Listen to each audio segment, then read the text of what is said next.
the common thread largely is a lot of fatherless homes with moms that are just in survival mode. If you were to have a conversation with one of our students that's living in that situation and they're just kind of living life on their terms, doing what they want, what advice would you give them right now? I would tell them all the things that happened to me, but I also would understand that it probably wouldn't matter because they don't know or respect me enough. I would love the ability to earn their respect, to be able to tell them that I know this is no fun right now, but I promise you, you're going to be glad you did it. The best example I can give you, and I don't know if it's the answer, if it's the right answer, the people I did respect and learn from that kept me straight and narrow were the coaches that I coached with.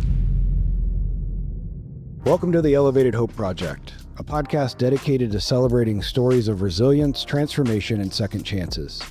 This podcast is proudly sponsored by Elevated Education, an organization that serves at-risk students through innovative schools like East Point High School, Elevated Academy, and Accelerated Learning Center. At Elevated Education, we believe in the power of education to change lives and create hope where it's needed most. Today, we're honored to share the incredible story of Mike Broomhead, and I'll let him get into introducing himself, but someone that I have listened to for years and years and years, very much aligned with your thought processes and your take on things, particularly as it comes to education and the things that we need to see continue to improve and the value of a school choice system. Sure. And just honored to have you here. I'm honored to be here. You guys are terrific. I love what you guys are doing. Yeah, thank you. Last chances, man. I tell you, it's something else. Yeah, just giving kids that opportunity to give it one more shot. And then when they fall down, give it one more. Keep standing up. So that's what it's all about for us. So if you wouldn't mind giving an introduction to who you are and what you do. Yeah, I'm in radio and television, which I never thought I would do. I have a show called The Mike Broomhead Show on KTAR from 8 to noon. I have a television show called Broomhead on CW7 that airs on Sunday evenings. And I do a podcast called Amazing Arizonans. And it's strange to be in the media. I was always I was a listener when I was younger. I came from the construction world, and the rules on a construction site are whoever's on the job site first picks the radio station. And it's always the old guys that show up first, and they always pick talk radio. So I kind of grew up listening to Limbaugh and I was always kind of a fan.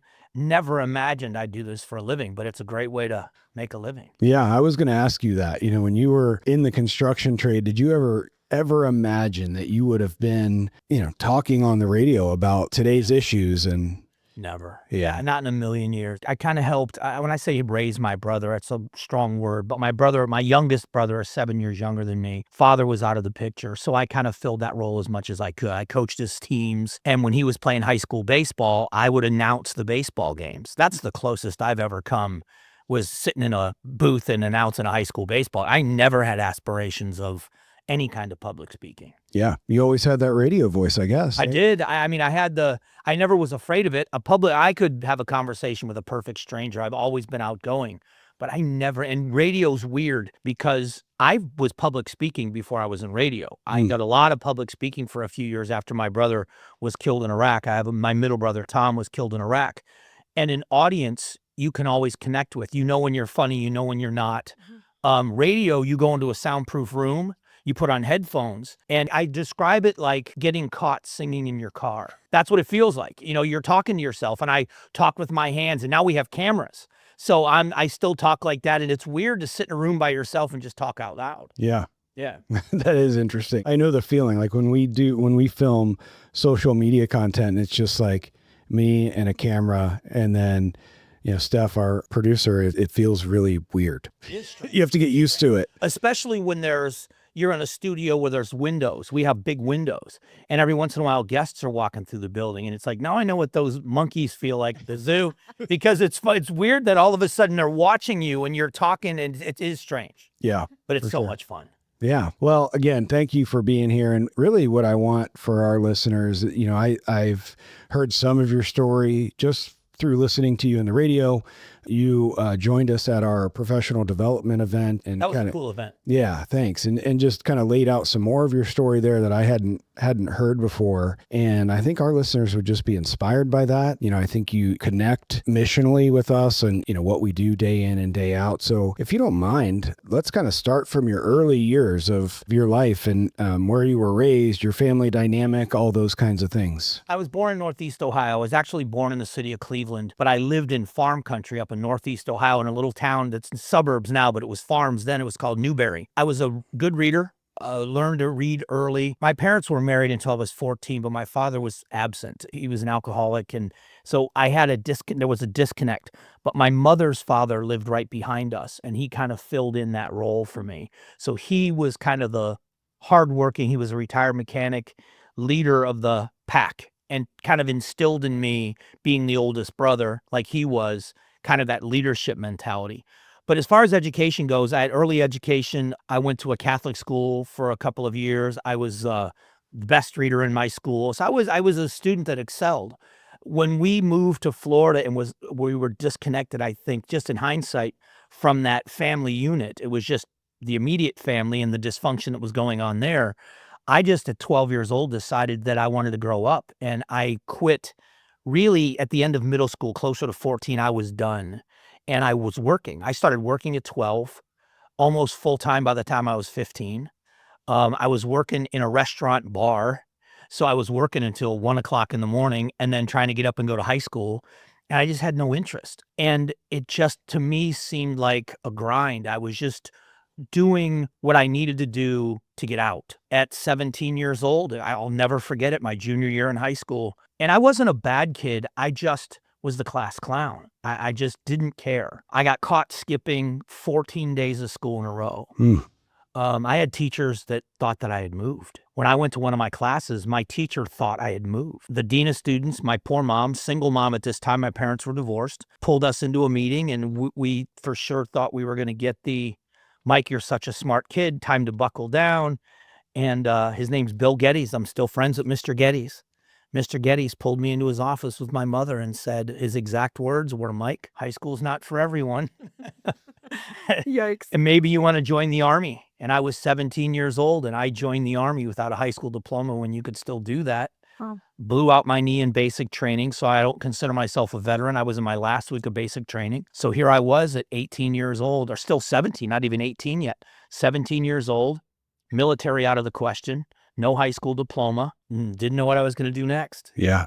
And fell into the trades at 18. I had gotten my GED. I finally went and passed that test and went to work. And it clicked. I don't know what it does for everybody else, but at 18 years old, I loved the trades. I was an electrician. And I just thought, I'm going to do this. I love this. Well, everything you do as an electrician is either an algebraic equation or geometry. Yeah. You have to learn, you have to be a good reader. You've got to be able to read blueprints or what's called a spec book. It's the specifications for a job, and the book is usually this thick. And if I did not have the basic tool belt, if I hadn't had those teachers at a young age that gave me the skills, even when I had the opportunity, I'd have been doomed. Mm-hmm. And that's where my respect for education started. And then it became a passion as I got older, realizing that there were teachers that tolerated me because their job was to teach me. And I wish I could go back and apologize. I was such a goofy kid. This is a true story. I'll never forget her. Her name was Sister St. Richard. I got her so mad she threw her keys at me. That's how frustrated I could get someone. Yeah. But they never gave up on me. I was, at that time, a good student and a good reader, and I got away with a lot because I was a good student. But as I got older, those teachers were still there every day grinding it out like they do.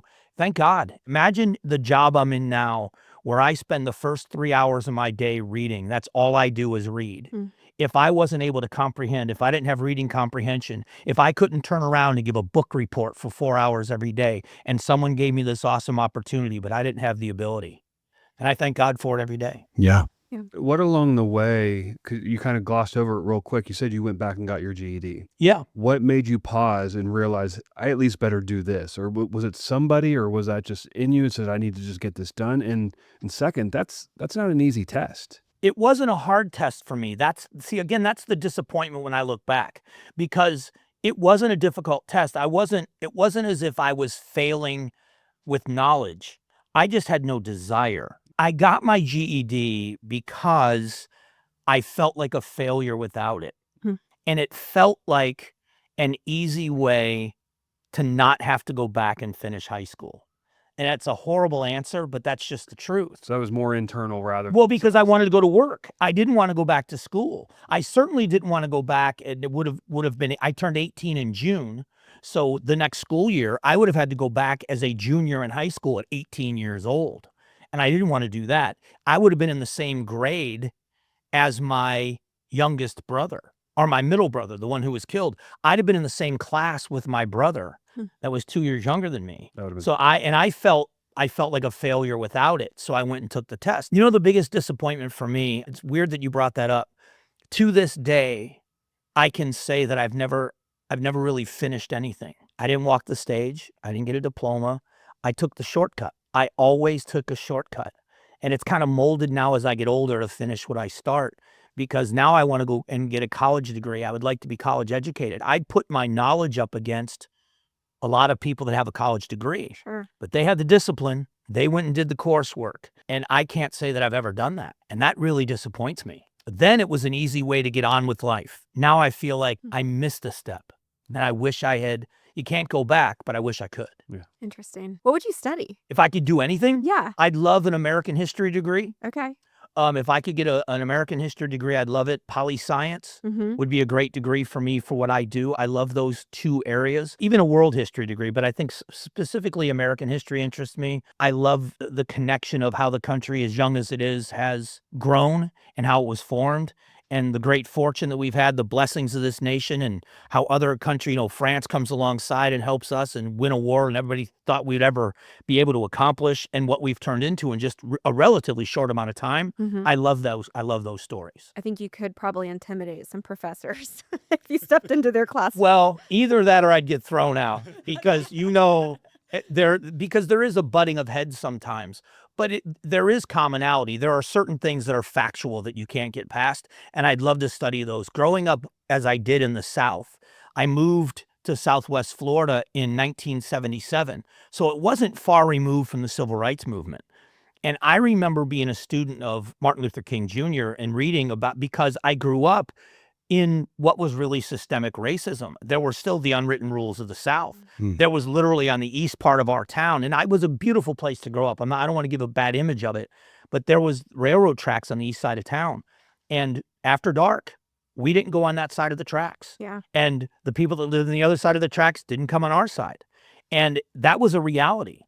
And how we got from where we were to there was an accomplishment.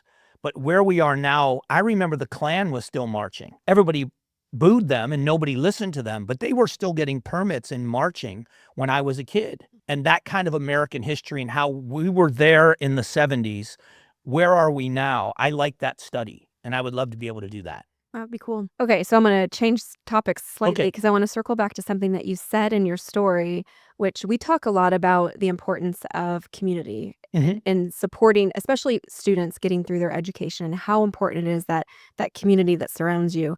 And it sounds like in your story, when your community changed for you, you moved from one state to another, you lost some family support.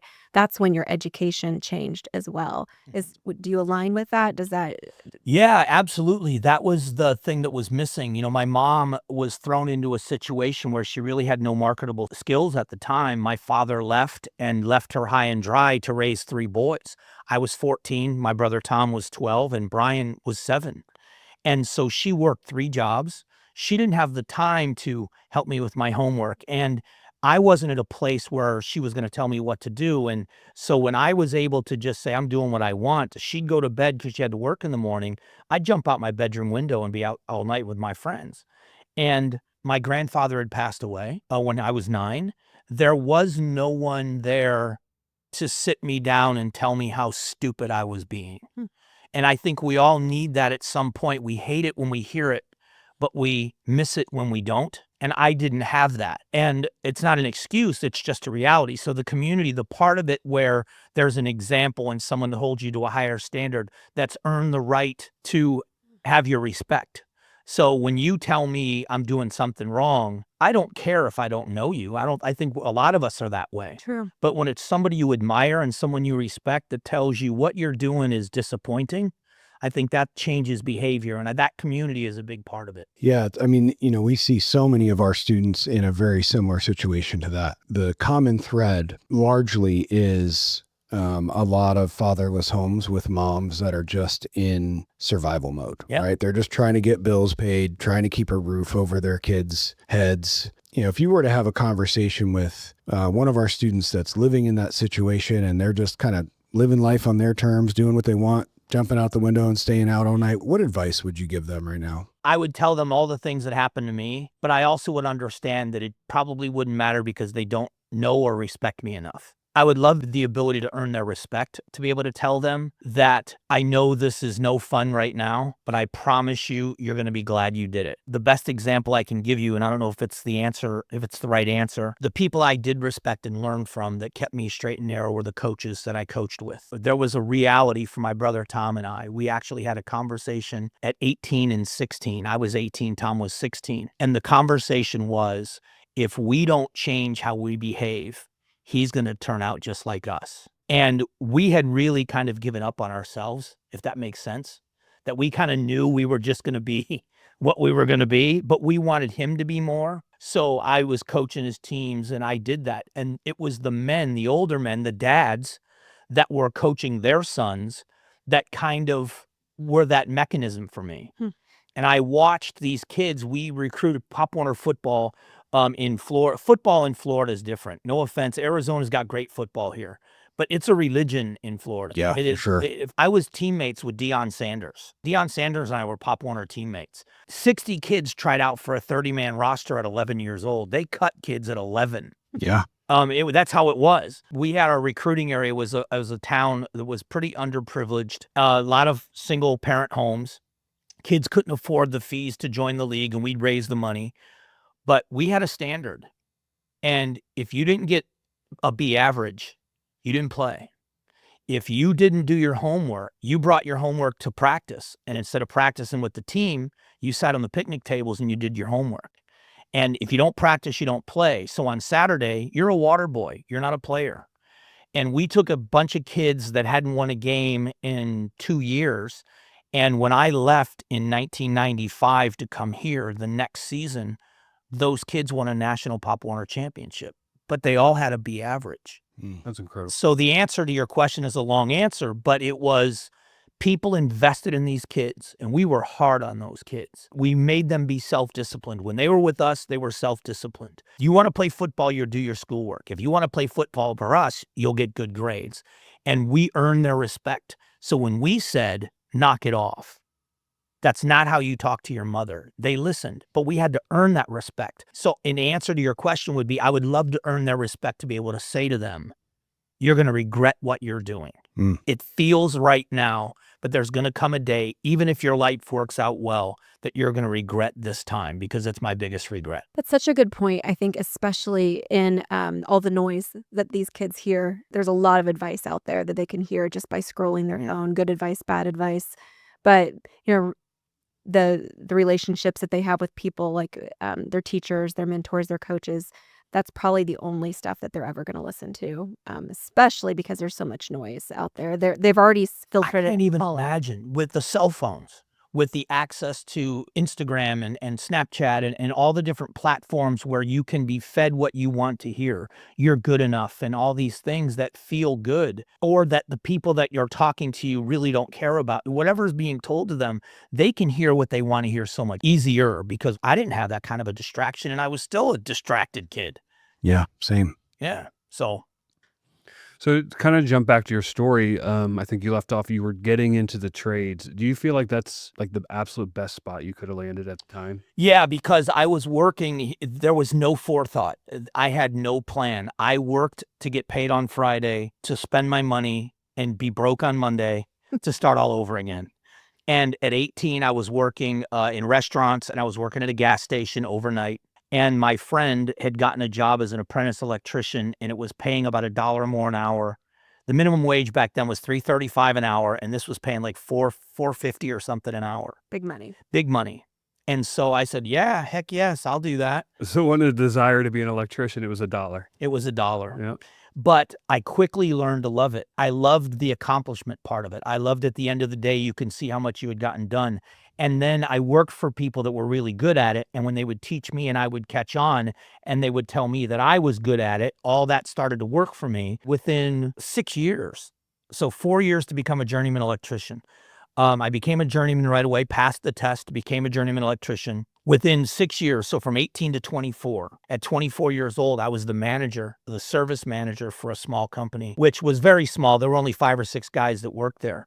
But I became the boss at 24. I went from an 18-year-old kid who knew nothing to managing half a guy's company. Yeah. That was a huge accomplishment for me. I felt like I was 10 feet tall and bulletproof. That avenue for me, it wasn't about, I didn't have the forethought of at the time, and I wish I did, this is going to be a career path for me. This was a better job.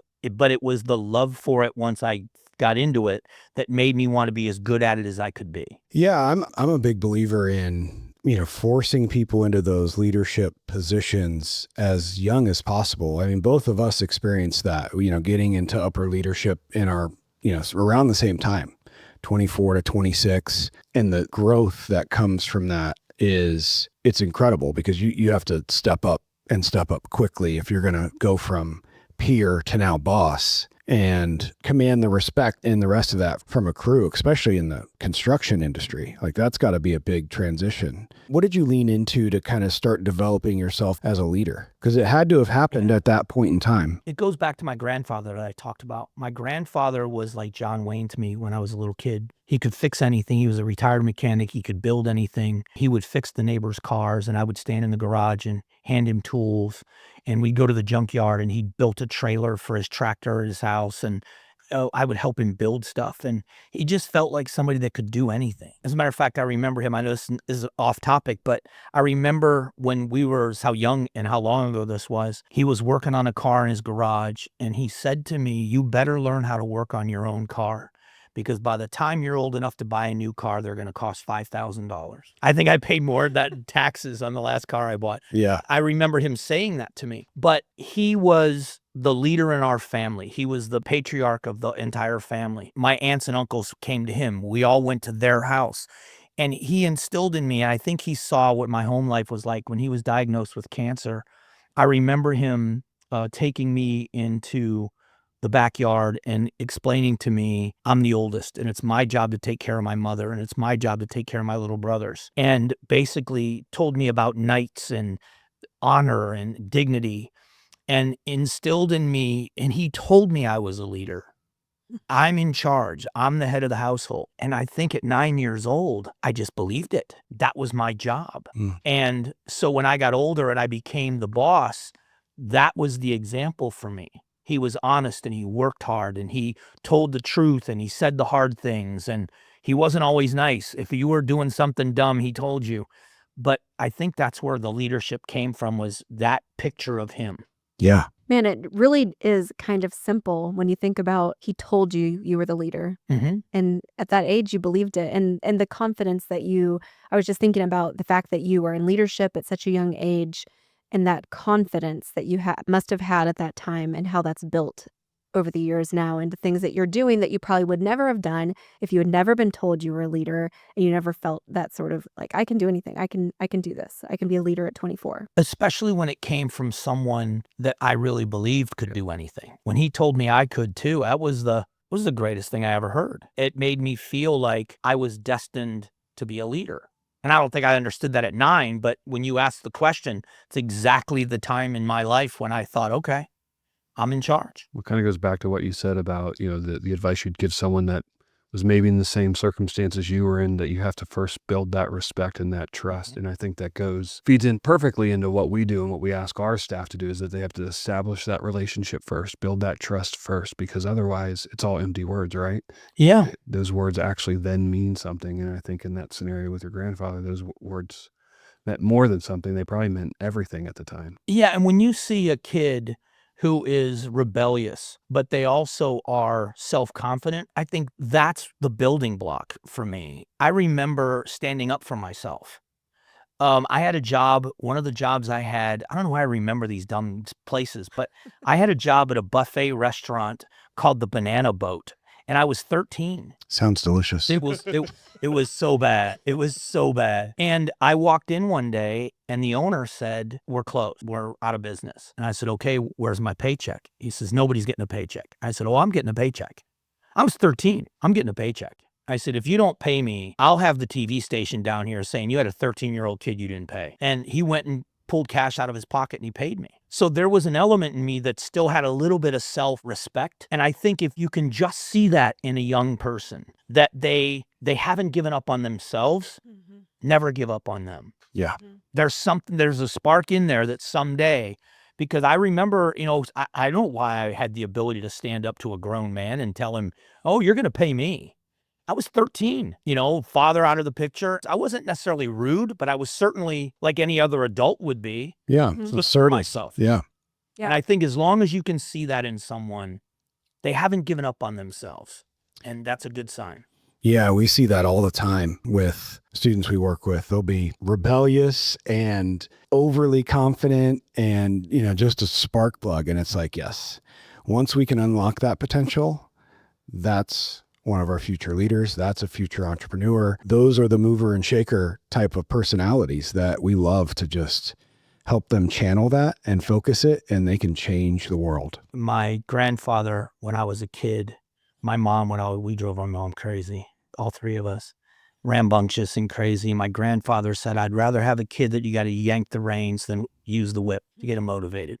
Rather have to pull him back than have to get him motivated to go do something." That was you. That was me. Oh, And that rebellion too shows rebellion in of itself is leadership, because you care about something. It might not be what everyone else wants you to care about, but rebellion says you care about something enough to fight for it. And it comes out in this rebellious way, but that's a leadership trait. And non-rebellious people, I don't know, are they good leaders? yeah. I was talking to my mother on the way here, and I don't know what we were really talking about, but somehow when I was a kid came up. I said I was just such a maniac. She goes, "You weren't a maniac. You were just always right. You always thought you were right." And I thought, yeah, I guess that I did. You're right. I was rebellious. I was just, I used to see, I'll pay for my own mistakes. I'm going to make the mistakes, but I'll pay for my own mistakes. Oh, dumb. You just keep running into the wall. Eventually you figure out it hurts, but I just told her I'm going to just keep running into the wall. And she had to sit there and watch me run headfirst into the wall. Then you learned how to build that wall. Yeah, eventually.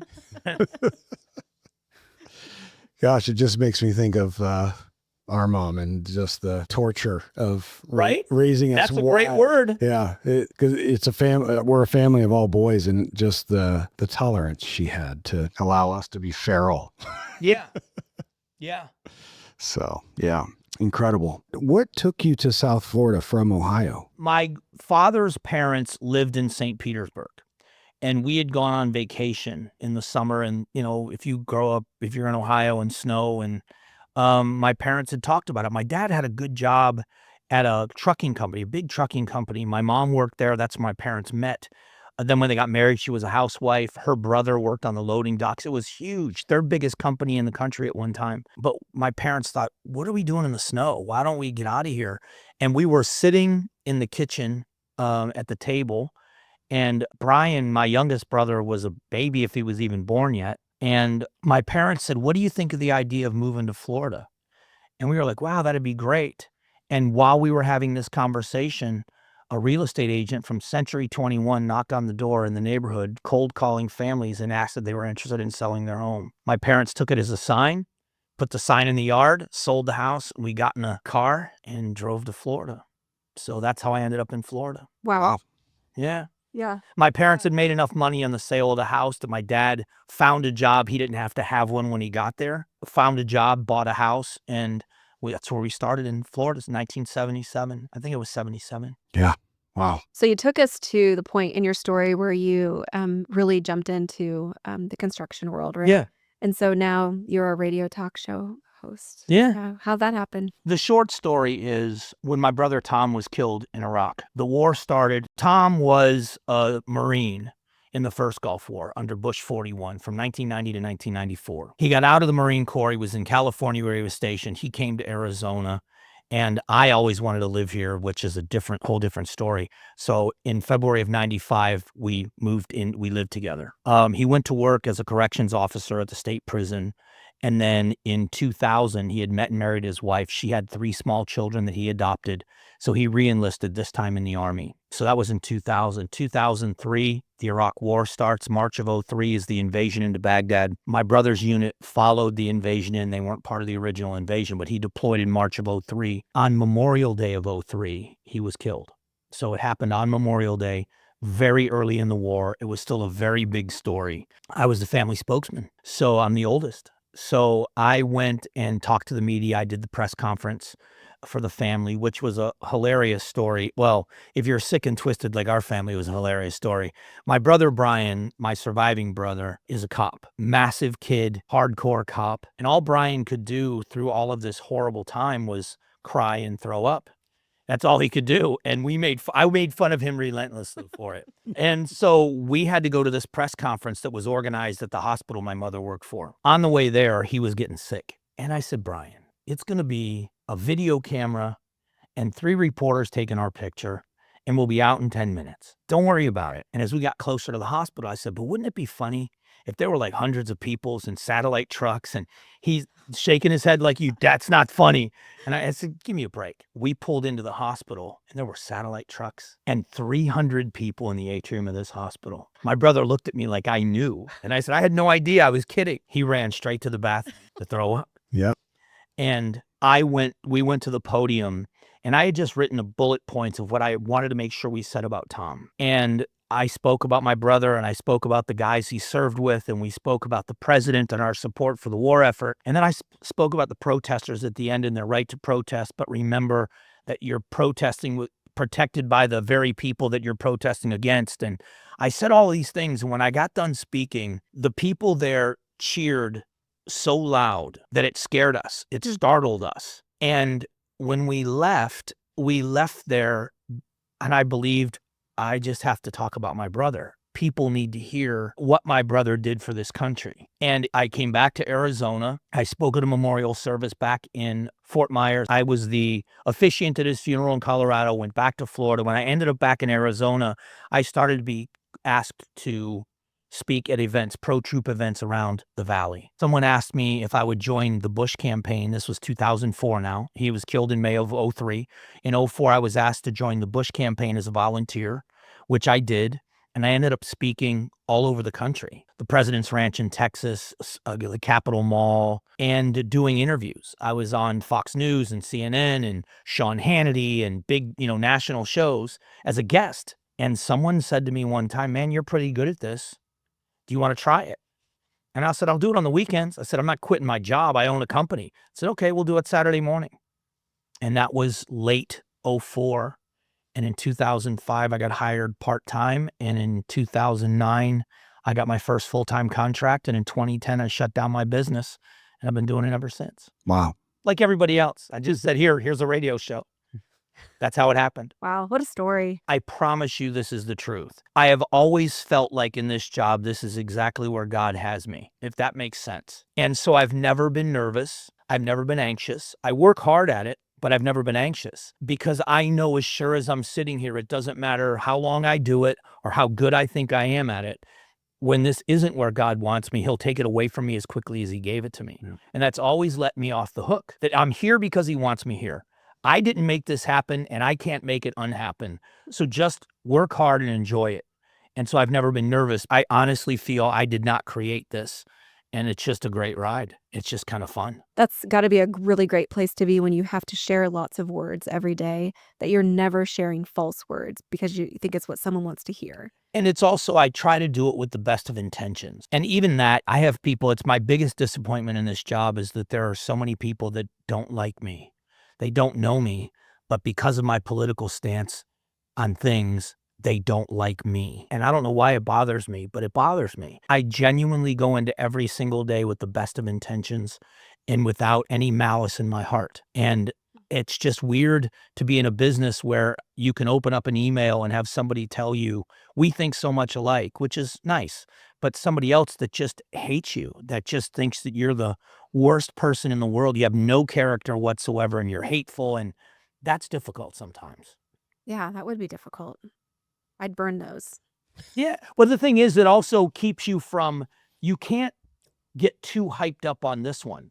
You can't just read the accolades, but you also know, and they don't know you. They don't know your failures. They don't know your insecurities. They don't know the bad things about you.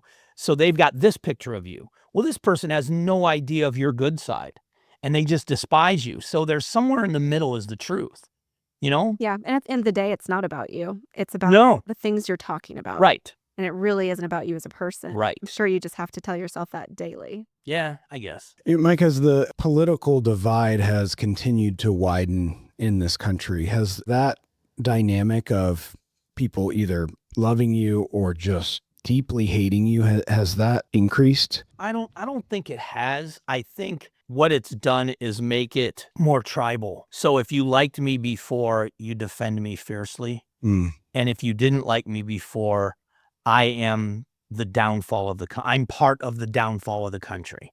So it's become more severe. I don't think it's more widespread. I just think it's more passionate on both sides. Yeah. And it's weird because the more that happens, the more I try to be the bridge.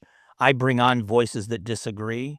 I would much rather have that conversation, but it's still, so if I bring somebody on that I disagree with, Senator Gallego and I get along well. The guy's a Marine. He's a decorated war veteran, and we don't agree on anything in policy, but I respect him. Well, my side of the aisle hates the fact that I would say anything nice about him. And you should be, and I'm like, yeah, that's what I'm going to do. I'm going to bring him in the studio. I'm going to hit him over the head, and then he's going to come back for more. That's a great career choice. The other side gets upset with him for giving me credibility by him being in the studio.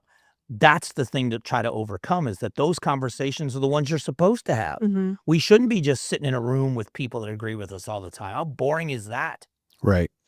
Yeah, it just becomes an echo chamber. It does. Yeah. And I think that's an important point of inviting in and being comfortable with the different perspectives, right? Because there's something to be learned from somebody that has a different perspective, a different life experience, and being respectful of that. You don't have to agree, but respecting that and honoring people for, being willing to have like a disagreement and a conflict, which we know that in a company culture, conflict can be a necessary and healthy thing to bring people together. Yeah. And sometimes, I don't think I can ever go into a situation believing arrogantly enough that I'm going to say something that's going to turn a light on. They're going to have an epiphany and change their mind. But if my goal is to gain their respect, I talk about the right to life issue, which is such a hot button topic with people. And I'm unapologetically pro-life. I am never going to think that I'm going to convince someone that's pro-choice to change their mind. But if I can get them off of the narrative that I want to control a woman's body, or that if I can get them to respect that my opinion comes from a good place, as wrong as you think I am, that might be the only thing I can accomplish, but it keeps the dialogue open and we can have a conversation about things. So sometimes that has to be the goal, as small as it is, that you just walk away respecting my opinion. And sometimes that's just the goal. Mm-hmm. Yeah. There's a perspective of conflict, like resolving conflict, where one way to look at it is that when you're going to resolve conflict, someone wins, someone loses, right? But the best way to look at it is that when you're really having good, healthy conflict, that something better for everyone is created at the end. And so when you have these conversations with people who don't agree with you over and over and over again, and it's happening in a healthy way, the real amazing result that could happen is something better than either side could ever come up with on their own, but something together it's a better creation and more innovative way for policy or politics or whatever. Yeah, but we're not there yet. But you have to have everybody in the conversation that agrees with that premise. Sure. And in my world where it gets messy, and we see it in American politics with the divide, is that the base of both political parties don't want that. They won't allow it. That if there is a Republican and a Democrat that sit in a room and do exactly that, we're going to hash this out and do what's in the best interest of the country. Their base is going to call them a coward because they dared to work with the other side. And I think that's, politically speaking, and I don't want to get too political, but that's where our problem lies, is that any concession you make to the other side is seen as cowardice and weakness, as opposed to compromise that's good for everyone. And that's where it gets difficult, because one-on-one, you're 100% right. And if you work in a business culture where the goal is what you're saying, you work in a wonderful place. But if it's management versus union and you give in anywhere, you've just let your membership down. Yeah. If you are management, you've let your investors down. Instead of, we have this amazing vehicle for everybody, let's work everything out for everyone. That's the atmosphere you want. Right. Yeah. And you're right. We're nowhere close to that right now. No. No. It is good for business. I'll say that. It is good for business. Yeah. Yeah.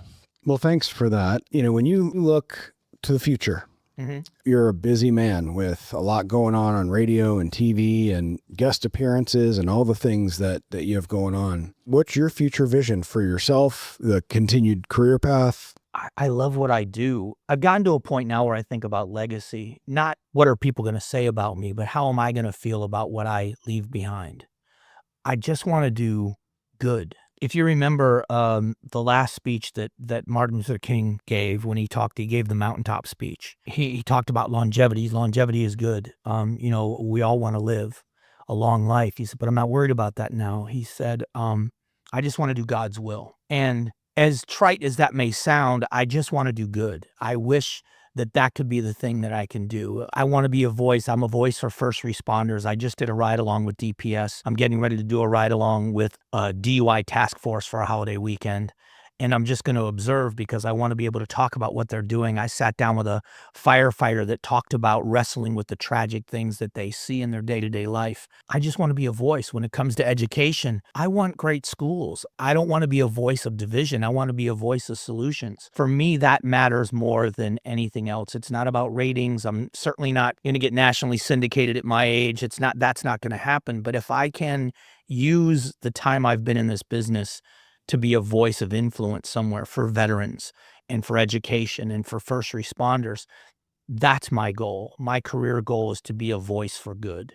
Yeah, that's great. We have a good friend who recently moved into a role as peer support for police department, local here in the Phoenix area. And he was just talking this morning about just the heaviness. You mentioned that firefighter that's working through those awful situations that they run into every day. And just the weight of, pulling, a kid that has drowned out of a pool or, a really bad car accident or whatever the situations are. And, these guys, the peer support guys, they rush into the scene to make sure all the first responders are okay and what support they need. And just incredible work. And I can't imagine the emotional weight of all of that day in and day out that these first responders have. And how great it's been that the mindset is shifted, that 20 years ago, talking about any kind of feelings was a sign of weakness. And a cop would be worried that if they go to someone and say, I need to talk to someone, you're going to take their badge and their gun because they're flawed. And now there has been more of an open attitude of go and talk with someone. There's programs. The 100 Club has apps that you can go online very anonymously. One's called Fireproof for the firefighters. The other's called Bulletproof for cops, where they can get some mental health guidance. And it's become encouraged now, where it was so discouraged before. I think those are all such positive things because what you carry, what you see and what you carry has got to be awful for them. Yeah, for sure. We always hear in the media about this mental health crisis, and, it's a very real thing that people need to, the shame of it needs to go away. But I also think there's times when it gets hijacked just so people can put a label on themselves and be a victim. Sure. If you need support, people need to go after it and leave the shame behind. There's no shame in it. Mental health is no different than physical health. You can have a cold or you could have a terminal illness. You could be struggling with something emotional and small, as much as it's still a real issue to you, to very serious mental illness. We would never say to someone, if they don't feel well, don't go to urgent care. Right. Don't take an aspirin. Don't You know what I mean? For even something small, we would encourage them. Why would you ignore that? A small infection turns into a major infection. And but somehow you're right, with mental health, there's been this stigma that when there's something going on, instead of vocalizing it and asking somebody, you just let it fester until it becomes something you have to deal with instead of choosing to deal with it. I'm glad that it's changing. Yeah, for sure. We had a previous guest that had so much kind of emotional turmoil going on. It showed up as like physical ailments, and he couldn't walk. Yeah. Until he really focused in on his mental health before those physical symptoms would resolve. And I don't think a lot of people think about the impact. Yeah. Broadly. What emotional and mental health does to your physical well-being. Yeah. Yeah. For sure. Horrible. Let's shift gears a little bit. Okay. I know that you are a huge education advocate. I've heard you talk a lot about the East Valley Institute of Technology. You've been really involved in kind of their development and the work that they're doing. That's incredible. You're kind of right at the center of a lot of education discussions. I know you took a lot of fire during Red for Ed. I sure did. Yeah. Fired back too. Yeah, I know. If you had the opportunity to kind of snap your fingers and reform education and change it in some meaningful ways that will benefit society, what would that look like? I think voters would be a lot more aware of who they're electing to school boards. I'm as guilty as that as anybody else of not being educated. I know who I'm voting for my county board of supervisors and city council and Congress and Senate and president. But I don't know that we're aware of who we're electing to school boards. I think school reform starts with involved parents. I think parents being involved and engaged again, the biggest reform would be that ultimately parents are in control. I think that's why school choice has become such a big thing, is that parents now feel like they have a mechanism that sends a message, that it's not just that I'm pulling my kid out of the school, but I'm going to take dollars with me. And there's power in those dollars. And I don't want to see public education ruined. I want to see it thrive. And I think the only way that's going to happen is if it changes. It's weird because I'm called the conservative, and I'm usually arguing with people that call themselves progressives.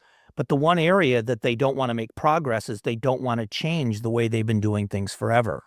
And that forced change, I think, from school choice, for me, if I could snap my fingers, would be parental involvement and control at the center.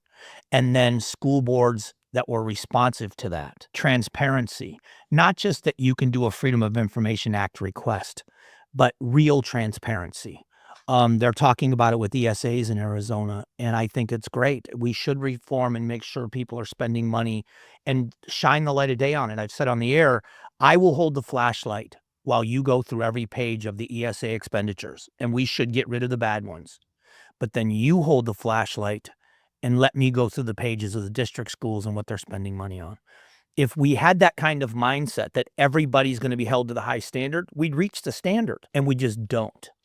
And we had the one, I think maybe silver lining of COVID is that parents were seeing more than they had seen before. And then when parents were going to school board meetings and they were shut down, you're going to turn a parent into an activist instantly when they feel like you're not doing the right thing for their children. Yeah. And we saw activism in that sense. So snapping my fingers, I would keep that sense of activism in all parents to really affect real change in the public schools, because no matter what we do, the public school system is going to be the biggest way we educate our kids. Let's make it as good as we can. Let's pay and retain really good teachers. Let's coach up the ones that are not good teachers. And let's get rid of the ones that shouldn't be teachers. It's like any other profession. But the snapping of the fingers, I think, starts with parental involvement and control. Yeah, absolutely. We agree. So sorry about the long-winded answer, but no, the topic I get to talk about, I'm in the right room, but it's so weird. I feel like such a hypocrite because I was such a bad student, but even more so now I appreciate it so much more. Yeah. And I just want it to be the best. I just look at my education and I think, thank God those teachers didn't give up on me. You can't tell me that in 1985 that we were better then than we are now. And we've got to get back to that. So even these rebellious kids have the basic tool belt that when they finally get their act together, they've got the tools to learn. Yeah. I still have the skill of learning. Dr. Crow, Michael Crow at ASU said this to me, I think on my podcast. He said, all we do is create better learners. When you leave elementary school, you're qualified to go to middle school. When you leave middle school, you've now qualified to go to high school. When you get your diploma, you're now qualified for college. When you graduate from college, you're qualified for a master's degree or a PhD. All we ever do is create people that just become better learners. And I thought, what a great picture of education that is, that I had the basics to be able to learn. And that's the best we can do for kids. You know, the work you guys do with these kids, I think about this and I think there are kids that everybody else has given up on. And in some cases, they may have even given up on themselves. Their parents may have given up on them. Sure. But all it takes is for the light to go on. And all of a sudden, what they don't know they already have becomes useful. And then it's important to them. And you just don't want it to be where it's too late. And I just think it's such a value not to give up on them as long as they're not giving up on themselves. And it's remarkable. If you're not there, where would they be? We know what the statistics are. And giving a kid, I'm an example of somebody that was statistically impossible for me to accomplish what I've accomplished. Yep. But I did it. I wish I could go back to those teachers and say to them, you didn't give up on me and you wondered, I wonder whatever happened to that kid, you know? Did he end up in jail? And I said, nope, I didn't. They might know. They might know where you landed. Yeah. Some might. Well, but you're right. I mean, statistically, someone who doesn't finish high school is bound for our correction system. Right. I think 75% of inmates don't have their high school diploma. Right. It's a staggering statistic. And then you look at kind of the economic impact of, you know, the cost of incarceration, and it's in the hundreds of thousands per inmate. And that's, you know, one of the things that we're going after is not only the social cause of helping other human beings, but there's an ROI for the state's economy with the work that we're trying to do. And you can't expect a kid or even an adult, you can't expect someone that doesn't care about themselves to care about anybody else. If you've given up on yourself, you have no concern for anybody else in the world. If you have no self-respect, you have no respect for anyone else. There's a difference between arrogance and self-respect. Self-respect is a feeling of you hold yourself to a standard. And I'm not going to do that because I'm not going to like myself for doing it. And you can't expect them to have any respect for someone else if they don't have respect for themselves. Yeah. Yeah. And if we can just get them just long enough, like Chris said, and you guys were really all talking about this, where we can build a little bit of trust with an adult, and that adult can say, you're a leader. You're leading yourself. If nothing else, you're leading yourself, and you're going to lead a family someday, and get them to believe that and have a little bit of confidence, then that's when their life actually can change. But we have to have them long enough to build the trust for an adult to say that to them. Well, in a home life where it's a stable home life, a parent gives a child enough rope and lets them fail, but they're there to pick them up when they fail and get them to not fail that way again. Well, when that doesn't happen at home, who is the adult that does that? Who is the adult that says what you're doing is a mess? But then when they prove it, you're not turning your back and saying, I told you so, and turning your back on them, but being there to rebuild them and say, you can do better. And that's a hard thing to do. It's a hard thing to do with somebody else's kids. And I'm so sorry I can't remember his name, at the event that I spoke at of yours, the teacher, big guy, big muscular guy. Oh, Uriah? Yes, He was- Uriah. Yeah, he was here. Just earlier. missed him. Yeah. I did. He was here? Yeah. Oh, man. Hearing his story after and talking to him about his family and the way he grew up, I can't imagine with the magnetic personality that guy has that those kids are not gravitating to him. Oh yeah. He's like the Pied Piper. Right. And to Yeah. have a tool like that, to be that magnanimous and to have that kind of a personality, to be able to say to these kids, because all those kids want to be big and strong and all that stuff, to be able to use that and say to a kid, you can be anything you want. But you also can destroy your life if you want. Yep. You have to choose. And when you choose unwisely, you're going to pay for it. But then to be there when they do something stupid, to coach them up.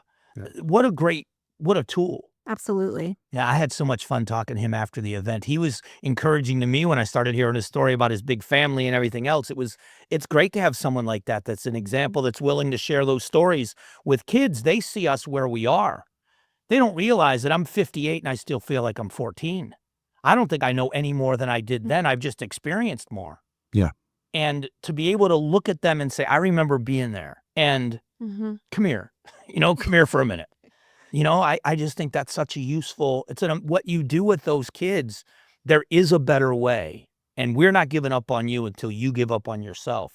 That's pretty amazing. Yeah, he was just describing, he was in here earlier, about, mining for diamonds and how you have to chip away at it, but you have to believe there's a diamond in there to even want to mine for it. Mhm. And that's his mentality.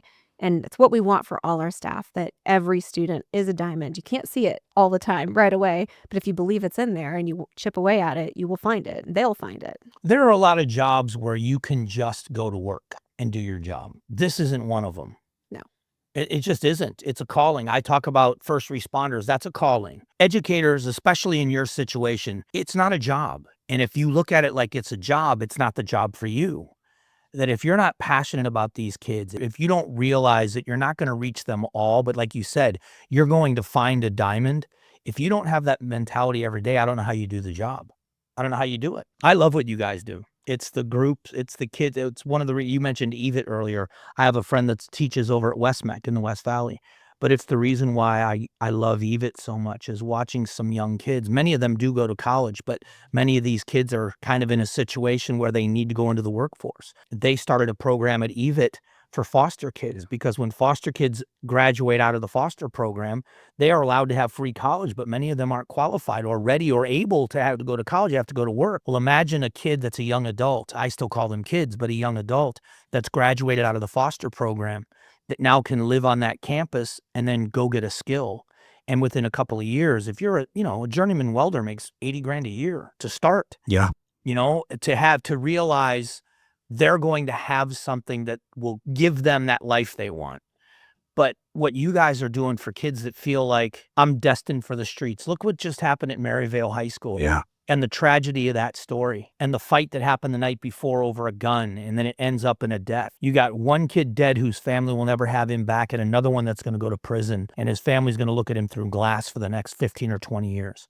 What a tragic ending when your world is so small that is enough to ruin your life over. Right.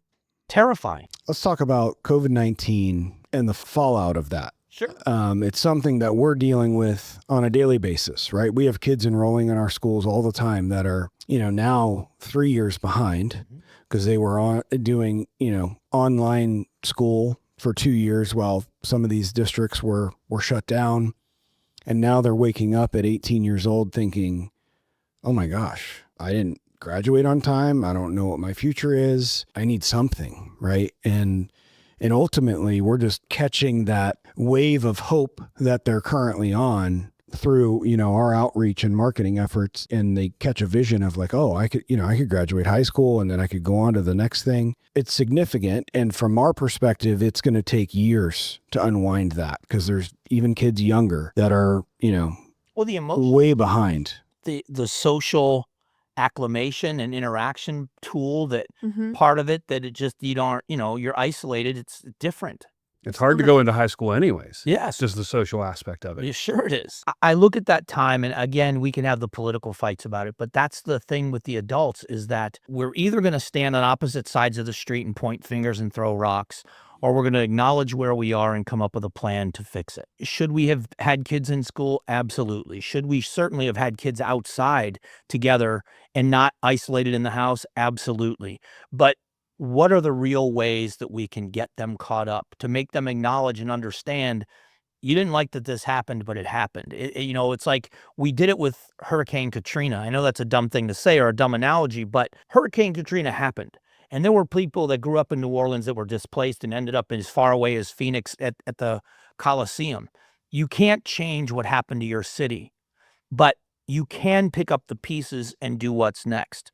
How do we instill that in kids? But how do we come up with the plan that gets them the life they want, that just may be delayed a couple of years? And I don't know how you deal with that challenge as an education professional, but that's the message, isn't it? That it's not over. It happened, but it's not over. You're either going to let it define you, or you're going to define it. Yeah. And I think it's ultimately going to require innovation. And how do we close these learning gaps? And, the traditional model of pacing curriculum at a certain rate throughout the school year, that's not going to ultimately be the answer. Right. There's ways to augment and supplement the learning to try to close those gaps. And I think broadly, that's what's going to have to happen. That's what we do because we're dealing with a lot of kids that are behind and have lost a lot of time in education, is we're closing those gaps as quickly as we can so they can get on with life. And I think that's going to have to broadly be applied to fix this. And I think it's several years of work that's going to have to happen.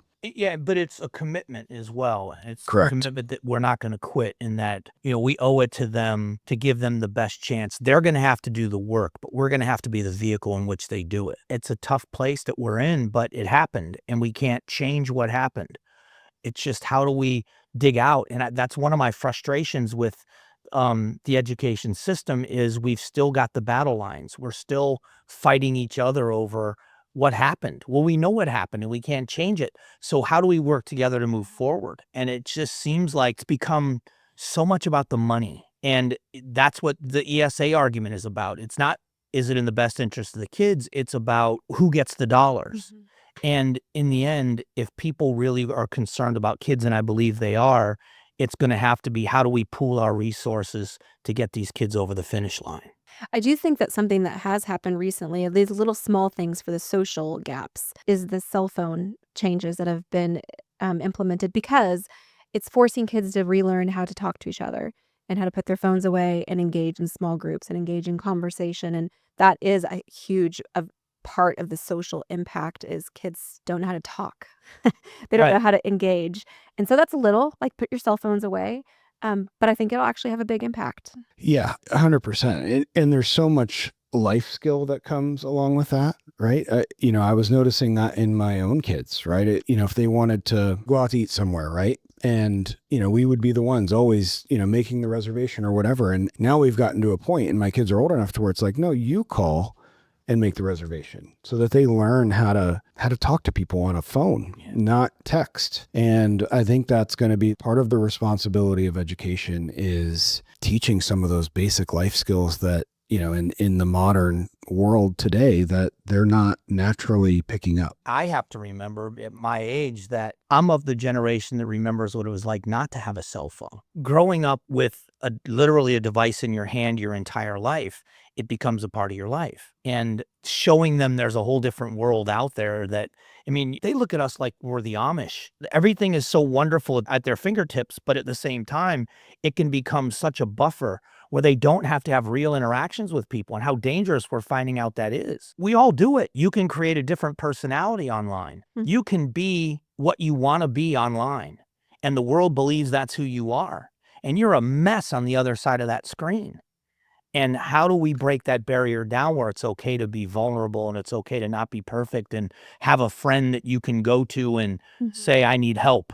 Yeah. Yeah. There's just so much hiding, right? And I know Chris might tell you about it later, but I think the one part about the Teen Victory program is it goes and finds, right? It goes and finds the kids that are hiding, and brings them back to society, back to culture, and there's more to it, but that's huge. Is there's just so much hiding, and we have to start finding these kids. And the reward of human interaction and relationships. I think that's the other part of it. I don't think they understand the true reward that comes from a real relationship. One of the examples I've given about school choice, and maybe you've heard me say it, is I don't know of a parent that would want to move their kid to another school if they didn't have to, if they didn't feel like they needed to. I grew up in a neighborhood called the Villas, and I was a Villas kid, and I rode the school bus in 6th grade with my closest friends, and I'm still friends with those kids to this day. When I go home, I have friends I've literally known since 1977, and we're all still friends, and we live thousands of miles apart.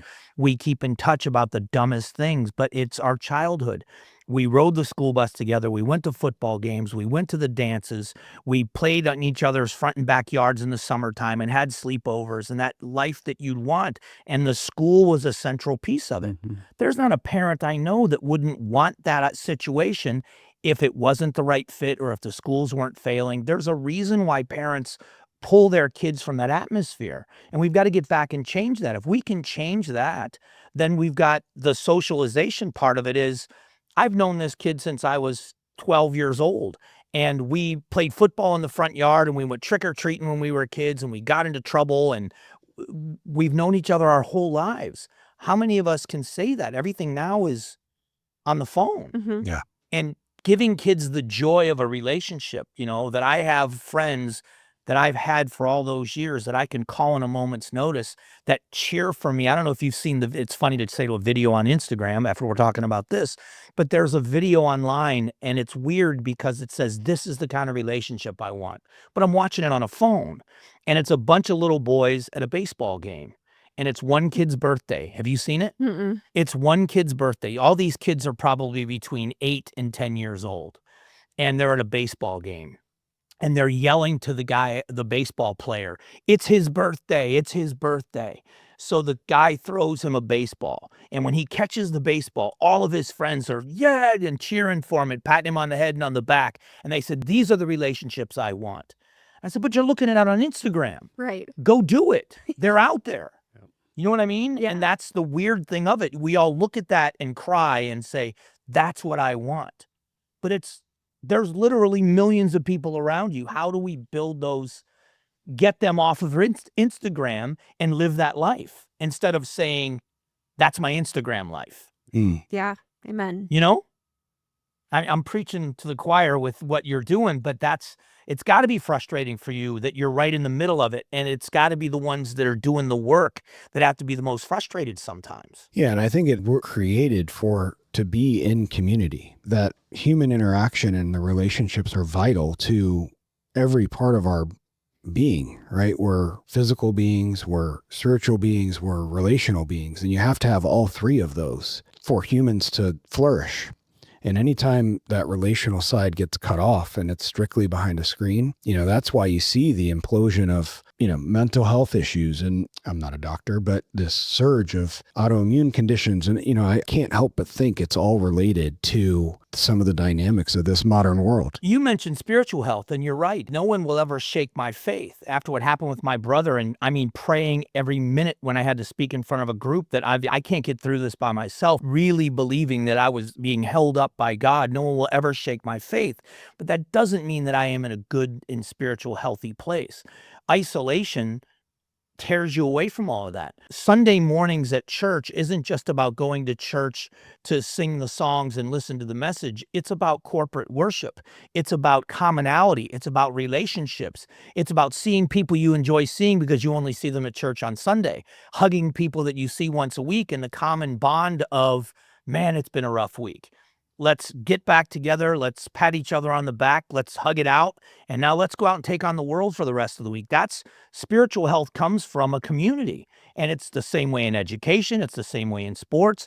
Every coach that I've ever coached with, and I've coached with some great ones, will tell you it's what happens in the locker room. A dysfunctional locker room, and it's dysfunctional on the field. But when you've got a team that feels like a team, they can do more than they could ever do individually, corporately. Yeah. And I'm sure it's the same way in your business. Mm-hmm. If you have a corporate environment where the team matters most, the team accomplishes more than any spectacular individual you have in the team. Absolutely. Yeah. And that's the fight, is to get them to believe in that. Yeah, and I think really the takeaway for teens that happen to listen to this, or parents of teens, to think long and hard about that and really evaluate, how drawn in you are to your device as opposed to these, real tangible relationships that are available to you, and strive for something different. One of the best lessons I learned was from a friend of mine that's a pastor, and we were in a class, and it's to this point. He said, if somebody were to come up to you today and say, I'm struggling with something, would you pray for me? How many people would raise their hand and say, absolutely? And every hand goes up. I would do that, and I would be honored to do that in a heartbeat. But then he said, how many of you are willing to go and ask? To send a message to a young person and to ask them, hey, if someone came up to you and said, can I sit here? I don't have anybody to sit with. How many of us would say, absolutely, sit down, what's your name? We do it in a heartbeat. How many of us are willing to go to someone and say, can I sit with you? How many of us are willing to be the vulnerable one that said, I just don't have anybody to talk to. Can I sit with you? Mm-hmm. How many kids would be willing to jump out of their comfort zone to reach out to someone else as opposed to being willing to be reached out to? Yeah, that's hard. It's got to be hard. Mm-hmm. Yeah. It's all about vulnerability, which they just don't have a lot of practice with. Right. but they also don't have the experience of the joy in it either. For sure. You know, we were thrown into it. I remember, I think we all probably do. I remember standing at the school bus stop 6 feet away from each other because nobody knew each other. Nobody said a word. But within the first 2 days of school, you were best friends. It just took something to bridge the gap. You know, and if you're in the neighborhood with each other, you become friends. By the time school starts, you're friends. You're thrust into the situation. We just don't have that mechanism anymore. We can be as isolated as we want now. I mean, heck, you can take a Waymo without a driver if you don't want to talk to somebody. Yeah, You know I've what done I mean? Yeah. And sometimes the peace and quiet's amazing. I don't have to interact with anyone. Yeah. But we can be that isolated, and we can get fulfillment by watching other people do it. Yep. Look at how much fun they're having. You know? It's crazy. It is crazy. Yeah, it really is. He's feeling guilty because he loves to watch videos. Oh, listen, don't get on my list because I will send you more videos. I watch those videos during commercials. I am the Reels video king. Oh, yeah. Mine is just full of comedy and pranks, and I'll just sit there and laugh by myself. It's kind of embarrassing. Oh, I love it. We have cameras in the studio that only work when the microphones are on, because if those cameras were on during the commercial breaks, you would just see me laughing and sharing videos constantly. Yeah. You two on a text thread, and either one of you can get any work done. I get sucked into it too. You know, there's some hypocrisy, but the truth is there's some really funny people on the internet that have way too much time on their hands. Yeah. And it's amazing. Yeah. But there's a difference between that kind of a distraction, because it used to be before the phone. For me, it was YouTube. I used to teach at a church, and I'd sit down to get ready to teach my class, and I'd be doing class prep, and I'd find myself watching Dean Martin roasts on YouTube. You know what I mean? Yep. Watching Jackass episodes on YouTube. I just would get sucked into the one video to the other. So that's the way it used to be when I was sitting in front of a screen. Well, now I'm carrying it. And when your algorithm, when they pick up what you like, forget it. Yeah. They're feeding you exactly what you want all the time. Yeah. It's pretty sophisticated stuff. They know what they're doing. They know what they're doing. Yeah. Probably on a lot of people's algorithm. Oh, yeah. I'm sure. I'll bet you'd be surprised. Yeah. There are a lot of people that are as concerned as you are, and I think that they're seeking answers, and when they start seeing what they like in answers, they gravitate to it. You know what I mean? Yeah. My brother in Florida said to me, we were in New York watching his son play in a basketball tournament over Christmas, and he said to me, do you ever watch those people that cook on Instagram because he knows I love to cook? And I said, all the time. He goes, there's this dude in Arizona, and he goes by 3 pieces of pecan. So he's a friend of mine. His name is Chance Cosby. My brother says, are you kidding? He goes, so I called Chance, and I said, I'm sitting with my brother. He goes, tell him that I love his sheet lasagna. So when you find, you know what I mean? Yeah. There's got to be people out there that are talking about, I've got a kid that I'm losing my mind. So smart, got such potential, but just won't. They've got to find you guys and say, oh my gosh, finally. You know what I mean? I would imagine that's got to happen. There's hope. There's people out there that are investing in this specifically. Yeah, for sure. Did you hear that ChatGPT story recently for our newly enrolled student? Okay, so there was a kid really struggling, dropped out of high school, looking for something different, told his dad really, really trying to get him back into a school.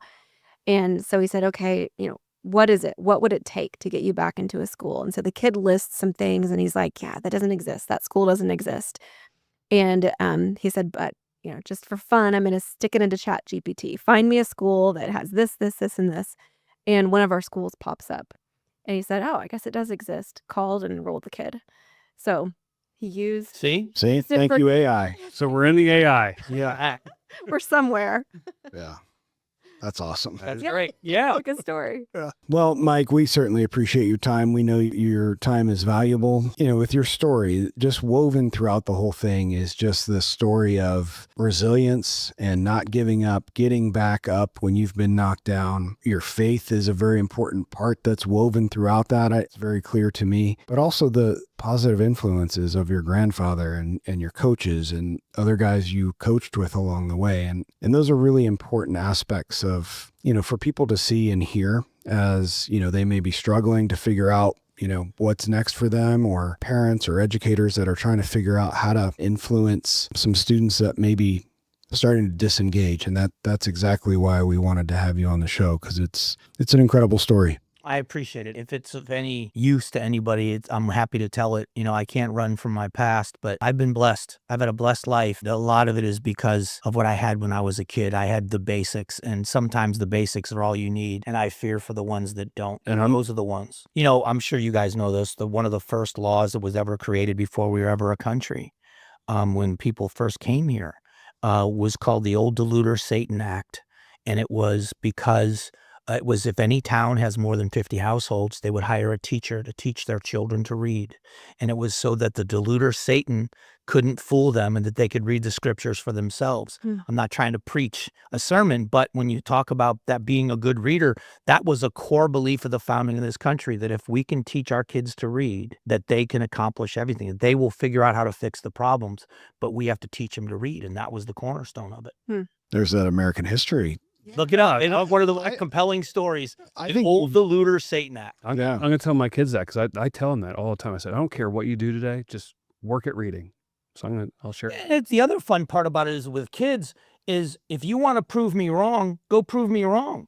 But you have to be able to read to do it. Right. You know what I mean? Jump on ChatGPT or jump on Google, but you have to be able to read the answer and prove me wrong. But they can't prove you wrong if they can't read it for themselves. And they got to take you. They got to take your word for it. Yeah. Because we all know we love to prove our parents wrong. There's no better feeling. I told my mother she was dumb until I turned about 18, and she got smarter the older I got. Yeah, absolutely. Looking forward to those days. Yeah, it'll happen. Yeah, it will. Yeah, I know. And it's coming quick. So, well, thanks again, Mike. We really appreciate your time. I appreciate the time. Hope it was useful. It absolutely was. Thanks.